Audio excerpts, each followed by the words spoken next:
একটি সমঝোতা চুক্তির ভিত্তিতে ফিলিপিন্সের রাজনীতিতে সক্রিয় ছিল দুই পরিবার, মার্কোস ও দুতের্তে।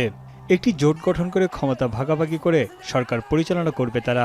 চুক্তি অনুযায়ী দুই পরিবার নির্বাচনে লড়বে এবং একজন প্রেসিডেন্ট এবং অন্যজন হবেন ভাইস প্রেসিডেন্ট। 2022 সালের নির্বাচনে বড় ব্যবধানে জয় পায় দুই পরিবারের সারা দুতের্তে এবং ফার্দিনান্দ মার্কোস। ভাইস প্রেসিডেন্ট হিসেবে শপথ নেন দুতের্তে পরিবারের মেয়ে সারা দুতের্তে। এর আগে তিনি দেশটির দক্ষিণাঞ্চলীয় দাভাওয়ের শহরের মেয়র ছিলেন। তবে সরকার গঠনের পরই দুই পরিবারের মধ্যে দেখা দেয় ভাঙন।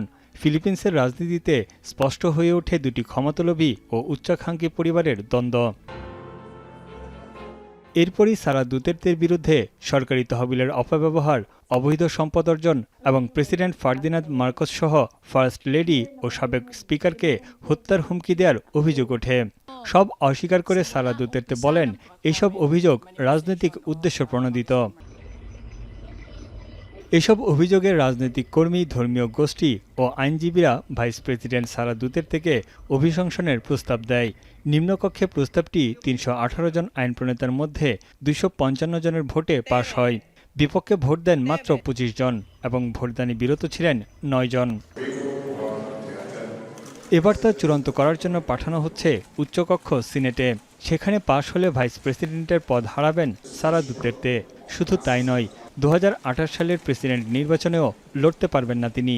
এমনকি আজীবনের জন্য সরকারি কোনো পদে থাকার যোগ্যতাও হারাবেন সারা। এর মধ্য দিয়ে ফিলিপিন্সের রাজনীতিতে দুতের্তে পরিবারের ক্ষমতার অবসান ঘটতে যাচ্ছে।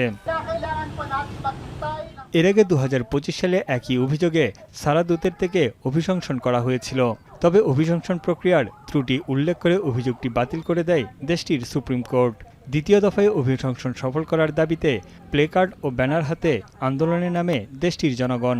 Sara Duterte as the Vice President of the Philippines is a danger to the public. We cannot have a Vice President who is corrupt, who is incapable.